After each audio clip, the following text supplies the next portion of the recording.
아나운서가 소개하고 제가 분석하는 아이템. 와 안녕하세요. 자, 오늘도 이슈부터 살펴보겠습니다. 중기부의 한성숙 장관 후보자가 이제 취임 후에 중점 정책으로 소상공인 디지털 전환을 꼽았습니다. 이게 정확히 어떤 이슈일까요? 일단 한성숙 전 대표는 이제 네이버 전 대표시죠. 네. 이번에 새 정부의 주요 인사로 AI 미래 기획 수석이 이제 하정우 센터장 네. 네이버 출신이죠. 그분이 이제 들어갔고 지금 이제 본부처 우리 AI 정책을 지금 진두지휘할 이 조직이 되게 중요하다고 이제 우리 아이템에서 여러 번 이야기를 했었는데 AI 수석이 네이버 출신이고 그리고 중기벤처부 장관이 또 네이버 전 대표 그리고 이제 과기정통부 장관은 이제 LG에서 이제 AI를 연구개발하시던 연구소장님이 이제 또 내정이 되셨고 그래서 이제 네이버 쪽에 좀 굉장히 많은 기대를 걸고 있는데 일단 한성숙 대표 같은 경우는 엔지니어 출신은 아니시지만 네이버를 담당할 때 그때 이제 프로젝트 꽃이라고 해서 네. 요즘에는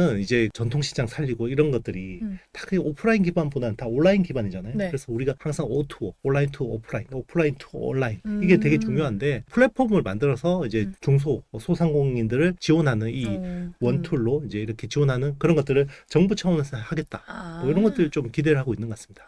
그렇군요. 두 번째 이슈도 보겠습니다. 부침을 겪었던 삼성전자 파운드리 사업부가 내실다직에 나섰습니다. 이나노로 반전을 노린다고 하는데요. 네, 일단 이나노가 되게 중요해요. 지금 1.4나노 개발을 딜레이 시켰어요. 그래서 TSMC하고 지금 이제 뭐 기술 경쟁하고 있을 때가 아니다. 네. 그래서 2등이라도 안정적으로 수상하자 이런 전략 같고요. 그리고 이나노가 왜 중요하냐면 이나노가 이제 엑시노스 2600 그래서 내년에 나오는 갤럭시 S26에 들어가는 게 중요해요. 참고로 갤럭시 S25에는 엑시노스가 못 들어갔어요. 왜요? 퀄컴 스냅드래곤이 100% 들어갔습니다. 네. 그렇기 때문에 삼성 시스템 LSI하고 삼성 파운드리 사업부가 지금 적자가 굉장히 분기당 거의 2조씩 적자가 나는 이유가 결국 이 가동률이 높아지지 못해서 이제 문제가 되고 있는 건데 자 이게 이나노예요. 그러니까 이나노 안정화하는 게 되게 중요한데 그래서 지금 이나노 수율이 20% 30%밖에 안 되거든요. 그래서 CTO인 남서구 사장이 지금 태스크포스 팀장을 맡았습니다. 사장이 팀장 맡아서 하면 얼마나 그렇겠죠. 그러니까 이제 지금 이나노 양산하는 게 중요하고 그리고 이나노가 또 왜 중요하냐 테슬라의 칩 수주받을 게 이나노예요. 수율을 이제 끌어올려야겠네요. 맞습니다. 그래서 이번에는 수주 받았는데 예전처럼 또 수율 못 맞추면 이거 원이야 적자 나는 거거든요. 그러니까 무조건 이건 성공시켜야 된다. 이 간절함이 보이는 것 같아요. 가능할까요? 가능하게 해야죠. 만약에 이나노 양산이 안 되면요.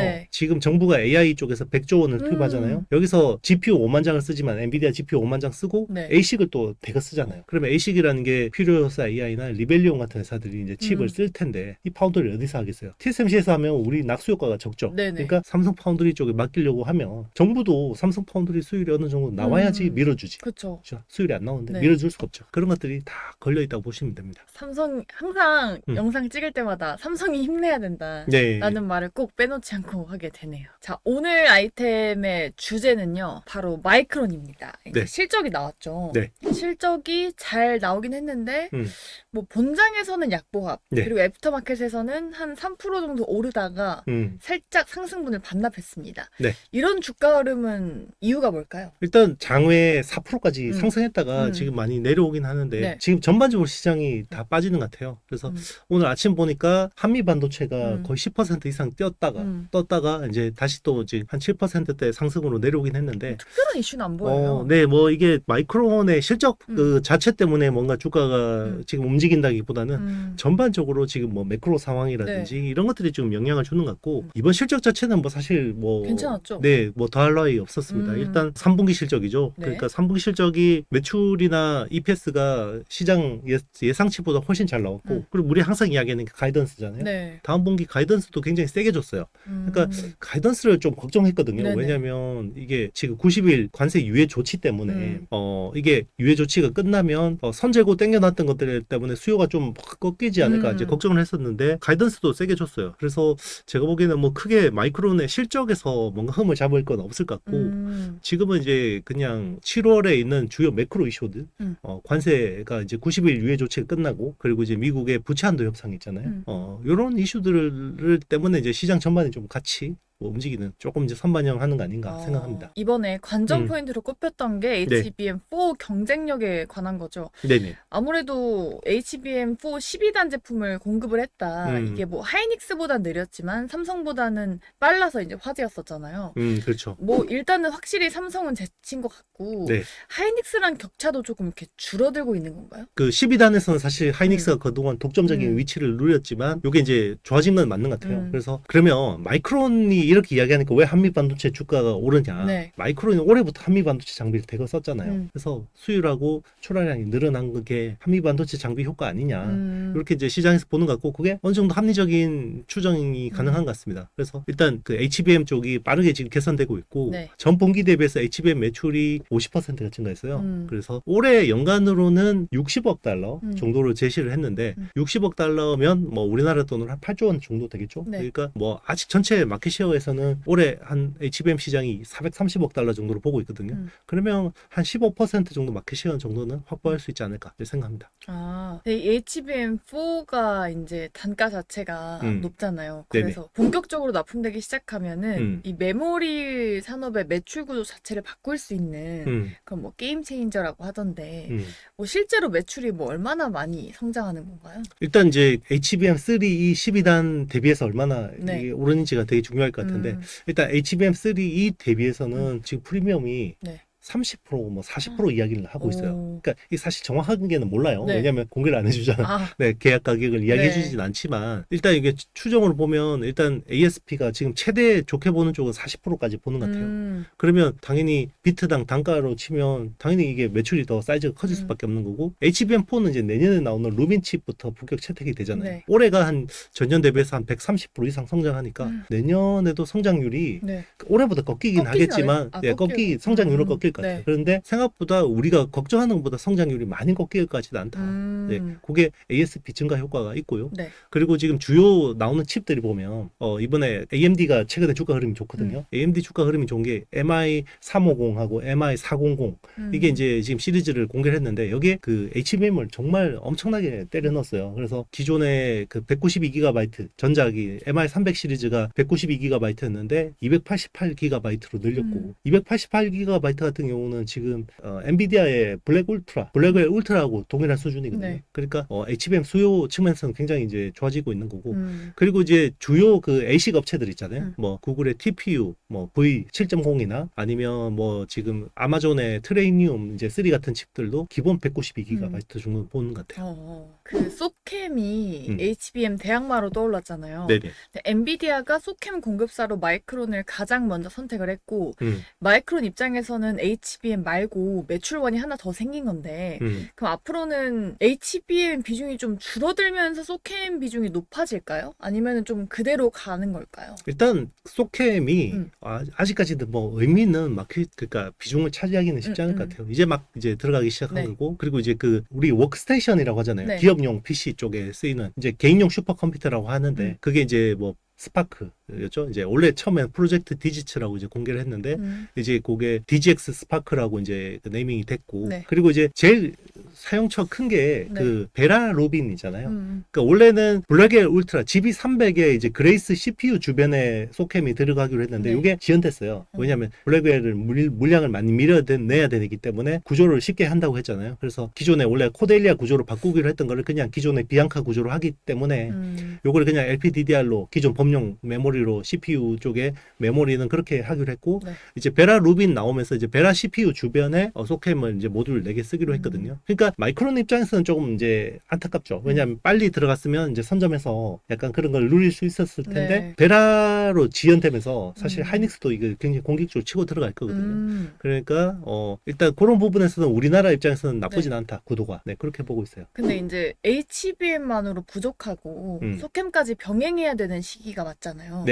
그러면은 사실 소캠에서는 마이크론이 사실상 독점 지위를 가지고 있는 상황이죠. 지금 1세대 같은 경우 그래요. 근데 이제 2세대는 모르는 건가요? 2세대부터는 아마 하이닉스가 그 삼성전자도 뭐 지금 칼을 갈고 있을 거고 하이닉스도 녹록지 않을 것 같아요. 그리고 1세대 소캠이 그 패키징 할 때 와이어 본딩 그 레거시 기술을 썼어요. 네. 그래서 사실 난이도가 높진 않아요, 생각보다. 아하. 그러니까 칩을 수직으로 해서 연결해서 쓰긴 하는데 네. HBM처럼 뭐 TSV, 스루 실리콘 비아나 이제 첨단 어드밴스드 패키징 공정을 써서 만든 게 아니라 기존은 와이어 본딩을 썼기 때문에 좀 이제 난이도가 쉽고요. 아마 뭐 소켓 2세대나 네. 3세대쯤 되면 이제 TSV 같은 공정을 써야 되거든요. 그러면 거기서 이제 본 게임이 되는 거죠.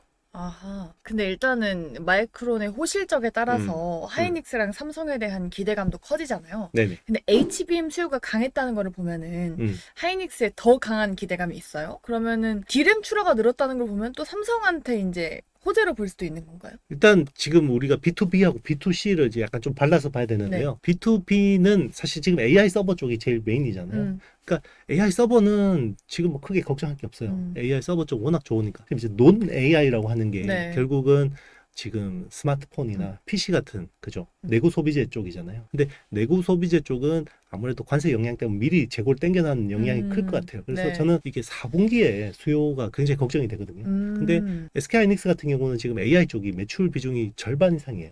그리고 이 기여도는 60% 가까이 되거든요. 그러니까 오히려 업황으로 보면 하이닉스가 좀 더 편하긴 하죠. 근데 삼성전자 입장에서는 뭐 지금 메모리나 HBM 쪽은 좀 지지부진하지만 삼성은 파운드리 쪽이 있잖아요. 그래서 파운드리 쪽은 모멘텀은 생각보다 괜찮아요. 근데 일반 D램에서도 하이닉스가 삼성을 추월했다고 하니까. 마켓쉐어에서 초월한 건 아니고요. 그러니까 이제 HBM 포함해서 전체 메모리의 금액 기준으로 마켓쉐어가 지금 SK하이닉스가 한 36% 그리고 삼성이 34%. 근데 삼성은 겁나게 많이 파는데 이게 단가가 싼 거 많이 파는 거고 하이닉스는 그 명품을 많이 팔고 있는 거죠. 그렇군요. 어쨌든 뭐 삼성이 6만 돌파를 했고 하이닉스가 29만 원 돌파했습니다. 그래서 하이닉스 목표가 상향 리포트도 나왔는데 그 수요일 날 어제죠. 세 군데서 나온 리포트가 모두 34만 원으로 맞춘 듯이 올렸어요. 근데 왜 34만 원일까? 전고점을 넘는 명분이 있는 목표가인가요? 글쎄요, 뭐 이제 목표 주가가 지금 주가를 못 따라가는 측면들이 있거든요. 그쵸, 그래서 좀 부랴부랴 급하게 좀 올린 것 같고 저는 이제 이게 그 결국은 SK하이닉스가 EPS 증가 폭을 얼마나 더 보여주는지가 중요할 것 같아요. 그리고 내년에 대한 가이던스 그게 되게 중요할 것 같은데 제가 계속 이제 그 HBM 이야기하면서 시장에서 너무 과소평가하고 있다. 그리고 이제 그런 이야기를 많이 했었는데 실제로 제가 추정한 것보다 HBM 시장 훨씬 더 좋았어요. 사실 반도체 분석하는 사람들 중에서는 제가 제일 그 HBM 쪽을 낙관적으로 보는 편이었거든요. 그런데도 저보다 제가 예상한 것보다 훨씬 좋았고 왜냐면 제가 HBM4의 그 가격 프리미엄을 한 20%까지 봤거든요. 근데 대다수 전문가들이 거의 비슷하거나 아니면 한 자릿수 정도 증가율로 봤는데 실제로 지금 40% 이야기 나오잖아요. 그러니까 이제 증가율도 올해 이제 뭐 원래 당초 100%로 보는 쪽도 많지 않았는데 실제로 지금 130% 이상 될 것 같고 그러니까 이제 그런 것들이 결국 SK하이닉스 EPS 증가에 도움이 되잖아요. 그리고 올해 HBM 시장이 한 430억 달러 정도 예상이 돼요. 이제 트렌드 포스 자료에 따르면 그 정도 되는데 실제로 이익은 대부분 하이닉스가 가져가요. 왜 그러냐면 선점 효과가 있잖아요. 그러니까 사실 우리가 스마트폰이 연간 뭐 12억대 많게는 15억대 시장이라고 하지만 이게 90%는 애플이죠. 그거 비슷한 것 같아요. 그러면은 어쨌든 마이크론 실적도 좋았으니까 SK 하이닉스의 실적도 좋을 거잖아요. 지금의 29만 원도 비싸다고는 볼 수는 없는 거겠죠? 일단 30만 원 돌파는 할 것 같아요. 근데 이제 이게 바로 할 거냐 아니면 7월이라는 허들을 한번 넘고 갈 거냐 이게 좀 관건인 것 같아요. 그러니까 지금은 뭐 이게 주가가 SK 하이닉스 주가가 뭐 지금 실적이 좀 불안해서 이런 게 아니라 지금은 제가 말씀드렸지만 매크로 이슈. 미국의 부채 한도 협상이 만약에 어그러지거나 아니면 뭐 미 연준의 금리 인하 속도가 지연되거나 이러면 이제 그냥 조정받는 거예요. 그러니까 반도체라는 것 자체가 기초 경기 원자재거든요. 그러니까 요즘에는 원유보다 반도체가 더 민감해요. 경기 영향이. 그 우려했었던 관세는 비용 증가를 했잖아요. 그러면은 이 호실적이 관세 우려에 따른 선반영 사재기 영향이라는 해석도 있는데 있어요. 제가 보기에는 있고 실제로 그거는 B2C 쪽이 좀 심할 것 같아요. 그래서 B2C 쪽이 아무래도 이제 미리 그리고 커머디티는 재고를 땡겨놔도 되거든요. 그러니까 쟁겨놨다 나중에 써도 돼요. 근데 이제 지금 AI 반도체 같은 경우는 이게 사실 커스텀 반도체고요. 미리 재고를 땡겨놨기 좀 어려운 부분들이 있어요. 왜냐하면 그리고 주문한 가격대로 주문한 물량대로 사가야 되거든요. 이게 연단위 계약이기 때문에. 그래서 이 AI 가속기 쪽은 약간 그런 재고 이슈가 조금 자유롭고요. 약간 파운드리 업하고 비슷하다고 볼 수 있고 삼성전자가 주력으로 하는 B2C 쪽 아이템들은 좀 걱정이 됩니다. 네, 이 메모리 반도체 3사가 레거시 생산량을 좀 줄이고 DDR5 중심의 고부가 제품으로 집중한다고 했습니다. 그러면은 소부장 쪽의 수혜주도 좀 많이 바뀔까요? 사실 네. 고간에서 인심 난다고. 아, 그러니까 이제 그 메모리 회사가 네. HBM처럼 막 비싸게 팔고 돈 많이 벌면 그 밑에 있는 그 하단에 있는 밸류체인 소재, 부품, 장비 업체들한테 단가 인하나 이런 것들이 좀 후하게 돼요. 네. 좀 후하게 해주거든요. 네.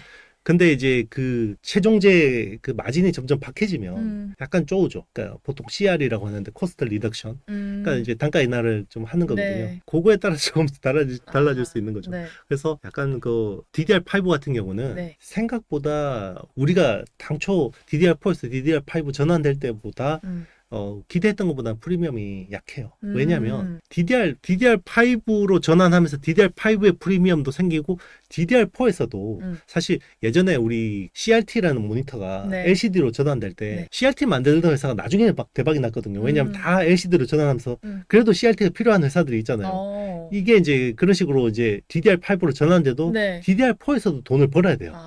원래 사이클이 전환될 네네. 때. 실제로 DDR3에서 DDR4로 전환할 때도 마찬가지였거든요. DDR4의 프리미엄도 있지만 DDR3에 약간 그쪽에도 충분히 벌었는데 지금은 이게 다 룰이 깨졌죠. 왜냐하면 중국이 CXMT라는 회사가 여기 막 DDR4에서 막 물량을 밀어내니까 DDR4에서 돈을 거의 못 벌으니까 빨리 DDR5로 전환하게 되는 거죠. 그러면 경쟁이 좀 더 치열해지고 네. 수급에서 공급이 좀 많아지면 당연히 가격 프리미엄 적어지잖아요. 그러니까 약간 지금은 DDR5 가지고 뭐 소재 부품 장비가 좋아진다? 이런 기대는 별로 없는 것 같아요. 그러면은 좀 마무리로 정리를 해본다면은 지금 볼 만한 뭐 대형주 네. 그리고 중소형주 중에서 탑픽을 꼽는다면 뭐가 있을까요? 지금 대형주는 SK하이닉스를 보는 게 맞아요. 왜냐하면 지금 이번 업사이클은 제가 6월이 짧고 강하게 반등한다고 했잖아요. 그게 왜 그러냐면 외국인 수급들이 급하게 들어오거든요. 외국인 수급들은 사실 그냥 그 제일 대장주 그냥 사요. 그래서 삼성은 어때요? 그러면? 삼성은 외국인들이 한국 시장에 대해서 디테일하게 몰라도 네. 그냥 봐도 이 경쟁력이 좀 떨어지는 게 네네. 아니기 보이기 때문에 일단 하이닉스를 우선적으로 사는 것 같고 나머지 다른 섹터에서는 뭐 네. 전력 쪽에서는 두산, 에너빌리티 뭐 이런 쪽으로 대장주를 다 산단 말이에요. 일단 한국 시장 물량 채워야 되잖아요. 네. 그러면 제일 비싼 큰 주식부터 사게 돼 있는 거고 이번 업사이클은 그렇게 갈 것 같고 네. 아마 7월에 좀 조정이 온다 그러면 저는 일단 7월 조금 조심하자는 주의였잖아요. 계속. 그래서 7월에 만약 조정이 온다 그러면 그 다음에 또 이제 8월쯤에 반등한다 그러면 그때는 소부장들이 한 번 더 주도를 할 수도 있을 것 같다. 왜냐면 이제 외국인들이 큰 대형주 다 채웠으면 네. 이제 돈이 얼마 안 남아도 네. 그죠? 이게 이제 이쪽으로 쏴야 되잖아요. 네. 그러면 작은 주식들은 수급이 조금만 들어와도 그냥 훅 올라가거든요. 그쵸. 네. 그러면 소부장에서 뭐 봐야 돼요? 7월에 조정을 받는다고 치면. 그거는 네. 그때 시장 트렌드에 따라 달라요. 이게 갑자기 막 뭐 유리기판이 갑자기 막 네, 핫해질 네. 수도 있는 거고, 갑자기 뭐 쏘캠이 핫해질 수도 있는 거고. 그럼 지금은 조금 조심해야 되는 시기인가요? 지금은 항상 그렇잖아요. 제가 네. 막 시장이 반도체 우울할 때 여러분 힘내세요. 그래도 지금 좀 보셔야 됩니다. 네. 이 악플을 뚫고 이렇게 이야기하고 네, 네. 오히려 이제 지금 다 축제잖아요. 막 이렇게 맞아요. 뭐 이럴 때는 이제 조금 조심하세요, 여러분. 예. 7월이 녹록지 않습니다. 이렇게 이제 말씀드리는 게 맞죠. 네, 그러니까 대형주보다는 중소형주가 약간의 상승폭이 제한. 이번 사이클은 그래요. 네. 이번 업사이클은 왜냐하면 외국인들이 그러니까 이게 그 대선 전으로 시계반을 돌려서 네네. 보면 MSCI 이머징 지수잖아요. 네. 한국이 그때 거의 한국 비중 9%까지 낮아져 있었어요. 그러니까 그만큼 외국인들이 한국 시장을 버렸단 말이에요. 근데 지금 왜 한국 시장을 다시 보냐면 네. 뭐 그 사이에 뭐 기업들이 뭐가 바뀌었겠어요. 그니까요. 그러니까 뭐 상법 개정이라든지 배당 분리 과세라든지 그리고 이제 거버넌스 쪽에서 뭐 개선들 하다 보니 외국인들이 한국 시장에 멀티플을 리레이팅한 거고 그리고 그 인덱스 안에서 이제 한국 시장 비중을 늘리려고 한 거예요. 그러면서 이제 효과가 있는 거고 그리고 지금은 MSCI 선진국 지수 편입 이슈가 있거든요. 그래서 만약에 편입이 된다 그러면 이제 갑자기 선진국 자금이 들어오잖아요. 네. 그게 많게는 30조까지 될 수 있거든요. 그러니까 그거를 미리 좀 땡겨 놓는 측면들도 있는 거죠. 그럼 대형주와 중소형주가 갭을 좀 메꾸려면은 네. 필요한 게 수급이겠네요? 수급과 시간이죠. 네. 시간 좀 필요합니다. 그래서 이번 업사이클에서는 뭐 중소형주들 그렇게 재미를 못 받고 대형주들 장세였고요. 대형주 장세가 계속 이어지지는 않아요. 그래서 대형주가 어느 정도 목에 차면 그 다음에 이제 낙수 효과로 이제 중소형주 쪽으로 가니까 그런 것들 잘 보시면 항상 그러니까 매주 아이템을 보셔야겠죠. 맞아요. 그니까요. 네. 아직까지는 이제 대형주지만 네. 다음 달에는 시장의 트렌드에 따라서 네. 저희가 좀 볼만한 중성주도 찝어드릴 테니까요. 매주 함께 하시기 바랍니다. 이제 실적 시즌 돌입한 만큼 이제 또 반도체주가 달리지 않을까 그런 기대도 드는데 저희가 매주 좀 시장 체크하면서 이슈도 체크해 드릴 테니까요. 저희랑 함께 하시기 바라겠습니다. 아이템과 또 함께 하고 싶으신 분들은 좋아요, 구독, 알림 설정, 댓글 부탁드립니다. 여러분 안녕.